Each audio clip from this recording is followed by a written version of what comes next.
Theodore Lopez and I had been together since our student days, and we were about to get married. But on the eve of our wedding, he suddenly passed away. I cried until I nearly fainted, yet comments kept floating before my eyes like bullet screen messages. Can someone tell Chloe Brooks that he's faking his death? Theodore's mistress ran away after finding out he was getting married. He decided overnight to fake his death and chase after his mistress abroad. Chloe's crying here while his mistress is crying in bed. I'm about to die of anger. Too bad when he comes back from his fake death, Chloe will happily marry him since she doesn't know anything. Half a month later, news of my engagement to a famous business heir spread throughout Washington. Friends who had conspired with Theodore anxiously questioned me, "Theodore just passed away not long ago, and you're already in such a rush to find another man?"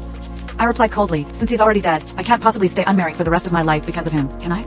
When those lines of bullet screen comments appeared before my eyes, I thought it was a hallucination from excessive grief. But those comments didn't stop. If Chloe goes to the rooftop now, she'll find out Theodore isn't dead at all. Chloe has barely eaten for 2 days because of him, and now she can barely walk. How could she possibly go to the rooftop? I dragged my legs, heavy as if filled with lead, toward the rooftop. When I had just a few steps left, I heard that all too familiar voice with a hint of playful tone, "Isn't my funeral over yet?" The voice was coming from Theodore's good friend Gabriel Cruz's phone. Gabriel replied, "Yes, Theodore." Theodore asked, "Chloe hasn't noticed anything suspicious, has she?" Gabriel said, "No. Chloe has been very busy these past few days. Yesterday, she was so overcome with grief that she nearly fainted. Right now, she's probably still crying in her room." Theodore said casually, "Help me comfort her a bit more." Beside him, his other good friend Micah Allen said, "But Theodore, are you really serious about your girlfriend? You actually chose to fake your death and chase after her to England. You even had us help you put on this act." Those bullet screen comments were telling the truth. I gripped the stair railing tightly, every cell in my body trembling. I heard Theodore say, "Don't worry about all that. You just need to help me keep it from her." Gabriel asked, "So are you still getting married?" Theodore said, "Of course. When I come back, our wedding will proceed as planned. It's just that before getting married, you've got to let me go crazy for love once, right?" Gabriel laughed, "You're right. After you get married, you'll only be able to revolve around one person, and you won't have the chance anymore." All three of them laughed in unison. But my blood froze like ice, making my whole body shiver. I had prayed countless times that Theodore might still be alive, but I never imagined it would be in this form. Chloe finally sees the truth. I hope she wakes up in time. You need to get out there and expose that bastard. But I didn't rush out to confront them. I turned around and calmly went downstairs. After dry heaving over the toilet in the bathroom for a while, I looked at myself in the mirror. My eyes were bloodshot and I looked haggard from not sleeping for days and nights. I cupped some water in my hands, splashed it on my face, then used a towel to wipe away the tear stains. As expected, even after learning the truth, Chloe still chooses to silently accept it. I'm so angry. Chloe loves Theodore deeply. She must have heard Theodore say he'd still marry her when he comes back, which is why she's choosing to endure all this. I think Chloe doesn't want to confront them too quickly because she's preparing to strike back. I walked out of the room, and Gabriel handed me 2 tissues. He said with concern, "Chloe, don't be too upset. Theodore wouldn't want to see you like this." I looked up at his faint heavy expression and asked, "Could Theodore still be alive?" Gabriel's expression faltered for half a second before he regained his composure. He said, "How could that be possible? Theodore's clothes and shoes have already been recovered from the river. Chloe, you saw them yourself. A week ago, Theodore crashed into the river while driving late at night. The police concluded that he was swept away by the rushing current while trying to escape from the car. I kept vigil by the riverbank all night long. The rescue team searched the river for several days, only finding his jacket and shoes.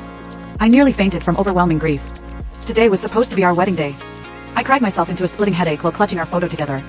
But now, someone is telling me this was all an elaborate trap he set. My pain has been nothing but a joke from beginning to end.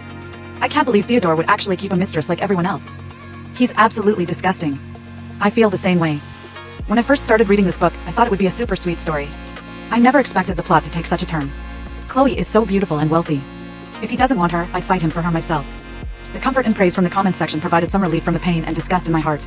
Gabriel continued, "Chloe, don't let your mind wander. If Theodore could see this, he'd be heartbroken." Heartbroken? How ironic. This morning I was still thanking Gabriel for helping me handle Theodore's funeral arrangements. It turns out he and Theodore were in on it together. Following the hints in the comments, I found Theodore's mistress's TikTok account. That's when I discovered she had appeared in my feed many times before. She was an influencer under Theodore's media company named Isla Murphy. Isla's account name was Theo Isla. Her latest video showcased London street scenes, along with tightly clasped hands and an intimate embrace. I was all too familiar with the small mole on the wrist of the man in the video. The caption read, "That most innocent Christmas, he abandoned his perfectly matched arranged marriage partner and traveled over 4,800 miles to find me. My lover finally came from Washington to London." The video went viral, with netizens flooding the comments section with praise for this beautiful love story. The story of a domineering CEO frantically pursuing his escaped lover has become reality. I'm very familiar with this plot. The person your sugar daddy truly loves is actually you. His arranged marriage partner is just a tool to push him toward pursuing you. Passionate people really do tend to be born into wealthy families. I'd love to know how to contact this sugar daddy of yours. However, the comments I saw were completely different. Are all the people in this comments section fake? What kind of mistress literature is this? This is clearly homewrecker literature. Arranged marriage partner? They're really giving this bastard too much credit. Chloe's previous arranged marriage partner was clearly the main villain in the story. Theodore and I weren't actually in an arranged marriage. I met him in high school. Back then, my parents had already arranged a marriage partner for me, Alexander Thompson, heir to the Thompson family of Washington. But I didn't want to marry him, because my parents were the product of a marriage of convenience. Since childhood, I watched them act lovingly in front of others, but privately they each brought their lovers home.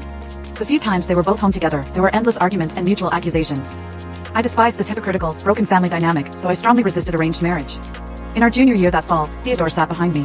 When I was at my lowest emotionally, he approached me like a happy little puppy. Accepting his confession felt completely natural. We were together from our student days right up until we were preparing to get married.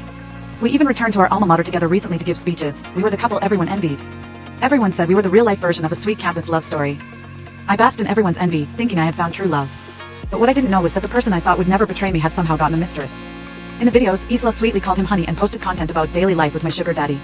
Many viewers even urged her to post more updates. Theodore would hold her and film popular dance trends with her. Though his face never appeared on camera, I could tell he was enjoying himself. Every business trip he claimed to take, he brought Isla along.